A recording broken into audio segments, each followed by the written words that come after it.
Halo semua, perkenalkan aku Raihaini Fikria Bunga Oktaviani dari kelas SI4501 dengan NIM 12022130102. Di sini aku mau membahas tentang pengaruh sosial media terhadap kepribadian seseorang. Sebelumnya, aku mau menjabarkan terlebih dahulu apa aja sih subbab dari materi ini. Dalam bab pertama akan membahas mengenai latar belakang dan contoh kasus. Bab kedua membahas landasan teori, bab ketiga membahas pembahasan, dan bab keempat membahas kesimpulan dan saran. So, let's check it out.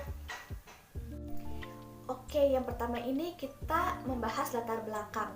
Jadi selama 3 tahun belakangan ini kita mengalami pandemi COVID-19 yang telah melanda hampir seluruh dunia, termasuk Indonesia ini, di mana setiap kegiatan di luar rumah perlu menggunakan masker untuk menghindari penyebaran virus.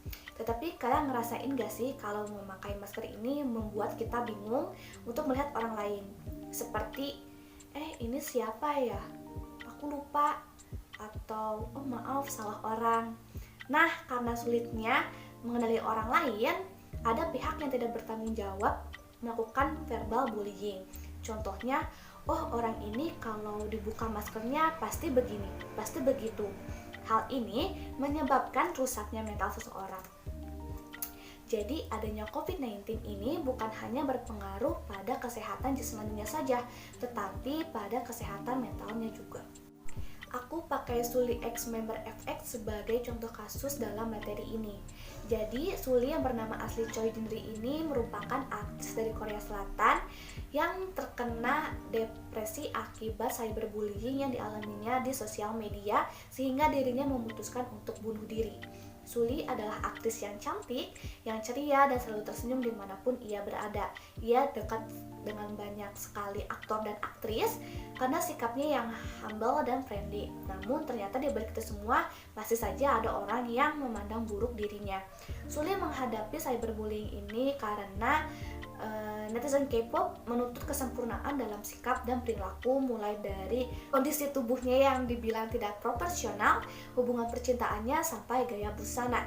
Hal ini membuktikan adanya perubahan kepribadian dari seseorang yang ceria menjadi pemurung.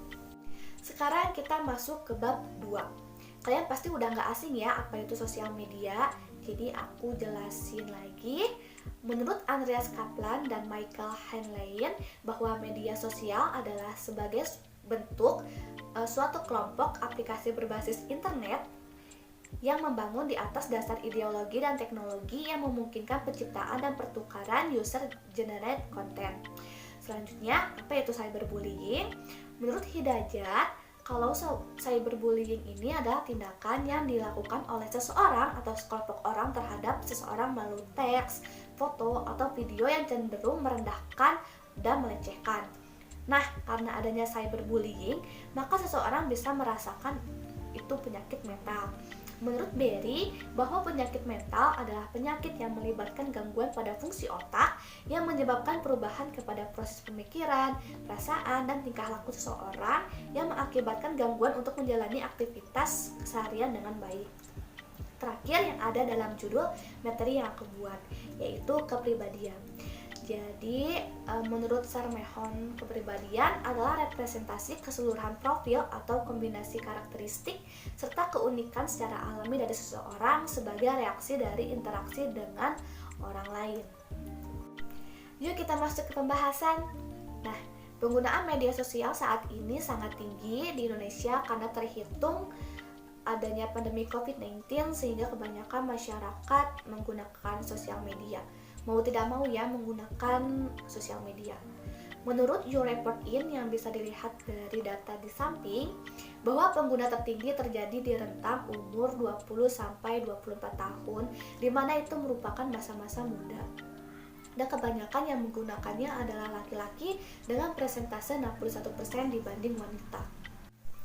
Terus, Indonesia ini dicap sebagai netizen tertidak sopan di sosial media. Faktor yang mempengaruhi penilaian ini adalah tindakan yang dilakukan perilaku adalah perilaku yang tidak terpuji dan di dalamnya termasuk cyberbullying. Menurut UNICEF, ada beberapa dampak yang ditimbulkan dari pengalaman negatif ini, yaitu salah satunya emosi. Disebutkan dalam dampak secara emosional bahwa seseorang bisa berubah yang awalnya aktif dan ceria menjadi murung dan sensitif. Ini berarti bahwa dampak cyberbullying berpengaruh pada kepribadian seseorang. Kepribadian itu ada karena kombinasi karakteristik dan keunikan dari pengaruh orang lain terhadap manusia. Maka dengan adanya penganiayaan secara digital dapat mempengaruhi karakteristik tersebut. Jika lebih ditafsirkan lebih dalam lagi, kepribadian ini mencakup ciri-ciri, karakter, jiwa, moral, roh, kebiasaan, dan perilaku yang bisa dirumuskan bahwa kepribadian ini merupakan psiko dan organisasi fisik yang dinamis dari setiap manusia yang menentukan adaptasinya yang untuk terhadap lingkungan.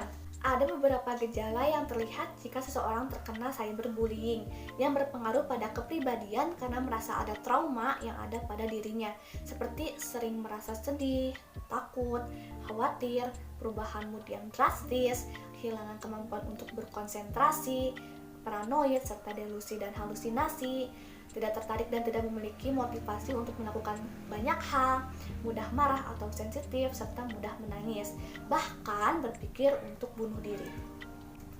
Nah, ini ada grafik rasio kematian akibat bunuh diri di dunia pada tahun 2018 yang bisa dilihat di samping. Menurut data di atas bahwa negara Lituania menempati urutan pertama dengan persentase 31,9%. Untuk kasus seperti Suli yang terjadi di Korea Selatan berada pada urutan keempat dengan persentase sebesar 26,9% dari 100.000 penduduk. Sebagai informasi, di Korea Selatan membicarakan kesehatan mental itu menjadi hal yang tabu. Riset menunjukkan dari 90% orang dengan gangguan kesehatan mental, hanya 15% orang yang mendapatkan perawatan semestinya. Berikut adalah cara bermedia sosial yang baik agar terhindar dari cyberbullying demi menghindari terjadi dampak yang buruk seperti terkena penyakit mental. Yaitu yang pertama, kita harus mempertimbangkan setiap postingan yang akan dibagikan ke media sosial. Apakah postingan tersebut berpotensi membuat masalah atau tidak. Yang kedua, jangan memulai ujaran kebencian. Kadangkala jika kita menyampaikan ujaran kebencian atau komentar yang buruk, mereka akan balik menyerang kita. Yang ketiga, jangan memposting informasi pribadi karena bisa saja itu menjadi bahan atau objek bully yang tidak berdampak pada diri kita saja, tapi melebar ke orang terdekat kita. Yang keempat, jika ada fitur privat, maka gunakanlah agar terhindar dari orang-orang yang tidak bertanggung jawab. Dan yang terakhir, selektif dalam mengomentari dan memahami isu agar tidak terjadi salah paham. Nah, akhirnya kita masuk ke bab terakhir nih, yaitu kesimpulan dan saran.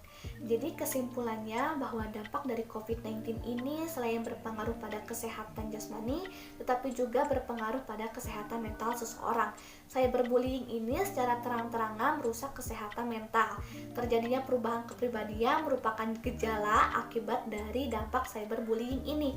Jika orang tersebut sudah terlalu jauh ke dalam ranah depresi, maka akan masuk ke dalam bagian yang lebih parah lagi, yaitu bunuh diri. Jadi saran yang bisa diberikan yaitu para pengguna media sosial harus lebih bijak lagi dalam menggunakan media online. Terlebih dalam penggunaannya ini memiliki aturan dan etika untuk berhubungan dengan orang lain. Sekian dari saya, terima kasih semuanya.